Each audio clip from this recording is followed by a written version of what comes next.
wish to welcome you all here.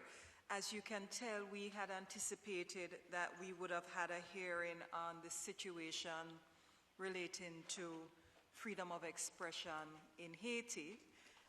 Regrettably, the petitioners are not present, and therefore the Commission, given that it was requested specifically by various organizations, the hearing will be cancelled. I wish, though, in the event that the government or the state wanted to make any observations, to offer that opportunity from the Commission.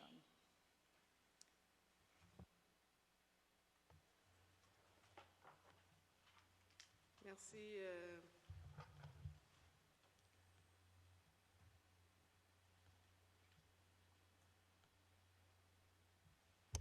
Merci, honorable vice-présidente. Merci à la présidente. Merci au secrétaire. Merci à Catalina. Bonsoir, Catalina. Je voudrais quand même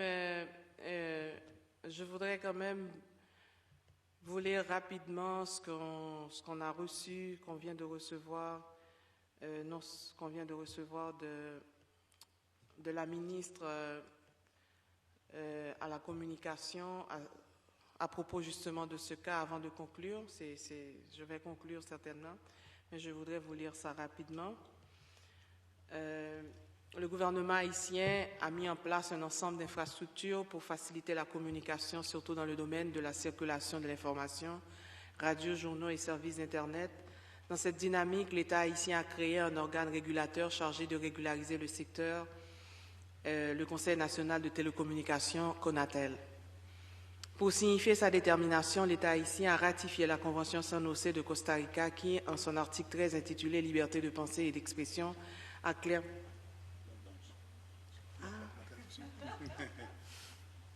Excusez-moi.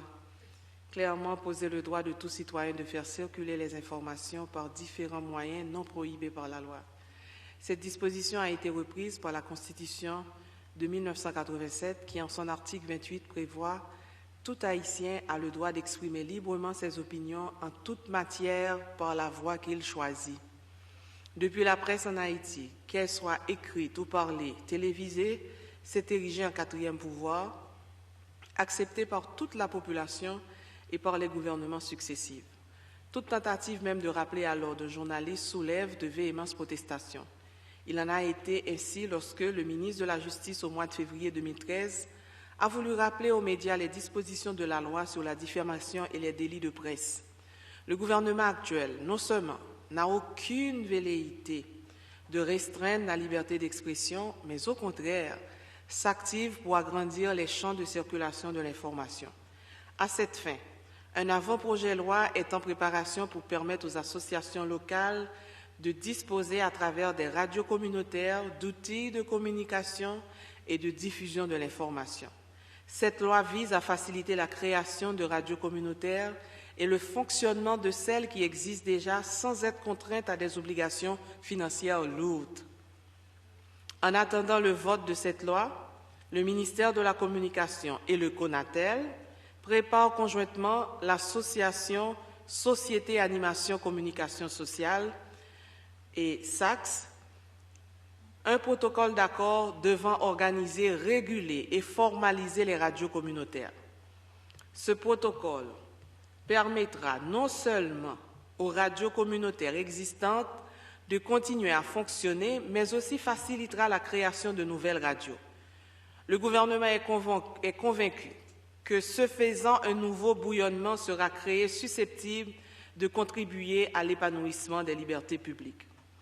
Le gouvernement note toutefois de petits incidents entre certains journalistes, la police et les juges, surtout dans les cas de gestion des scènes de crime.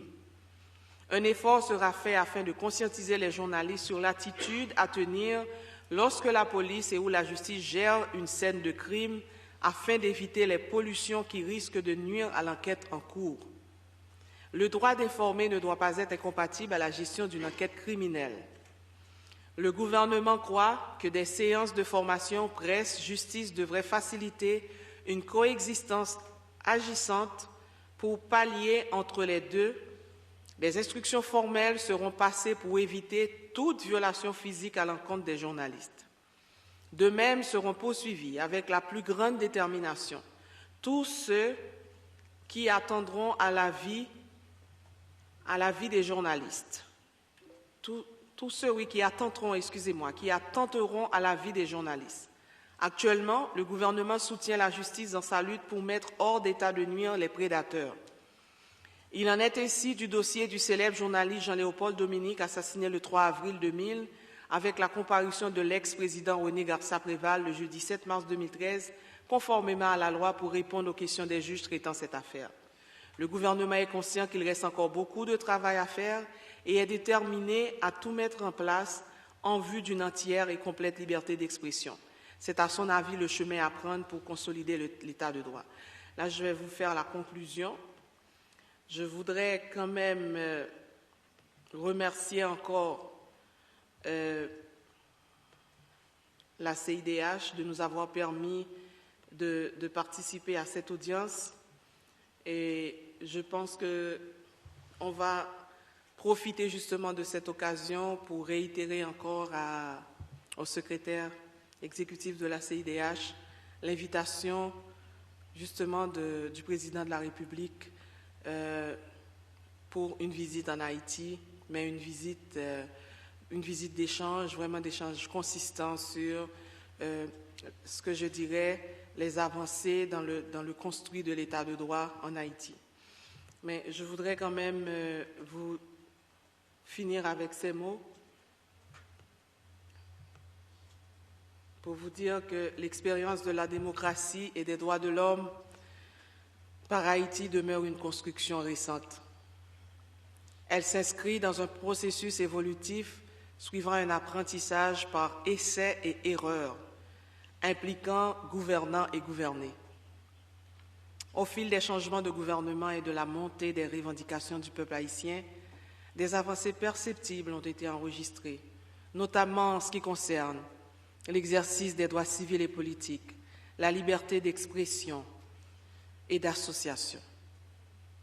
À l'analyse de la complexité des enjeux et défis liés aux droits humains dans une société en proie à la misère comme le nôtre et dont les mœurs ont longtemps été caractérisées par l'intolérance et l'arbitraire, l'exercice du pouvoir politique ne saurait être le seul déterminant du respect des droits de l'homme. Il s'agit d'une démarche de recherche de justice sociale devant être impulsée par l'État et soutenue par l'ensemble de la collectivité. Dans la poursuite de cette difficile quête de meilleures conditions d'existence pour la population haïtienne, le gouvernement entretient une claire idée de l'ampleur de la besogne à abattre en termes de promotion des droits humains.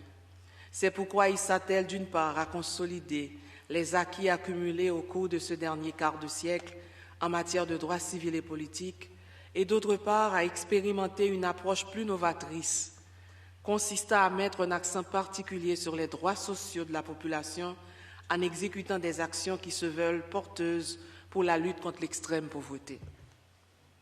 Mesdames, Messieurs, les commissaires, le gouvernement de la République d'Haïti, en tant que partie prenante du système interaméricain des droits de l'homme, voudrait tirer parti de cette audience pour saluer la veille qu'exerce avec efficacité la CIDH sur l'évolution des droits humains dans la région, en soulignant notamment l'accompagnement qu'elle fournit à la jeune démocratie haïtienne. Il en prend également avantage pour renouveler son engagement à œuvrer inlassablement à porter la promotion et le respect des droits de l'homme à la hauteur des idéaux poursuivis par l'Organisation des États américains. Merci beaucoup. Thank you very much, Honorable Minister, for the recognition of the challenges and the commitment. The Commission will continue to work closely with the Haitian government. I know that you couldn't have a more committed country rapporteur in Commissioner Vice President Rosa Maria Ortiz. We look forward to continued dialogue. Given that this hearing is at a close, I'm hoping that informally you may be able to have a conversation with the Rapporteur for Freedom of Expression, Catalina Botera, after I've officially closed these proceedings. And you have already met the commissioners at the table who also regret that we haven't had an opportunity to have fuller dialogue, but we all hope that there'll be other opportunities we can do so.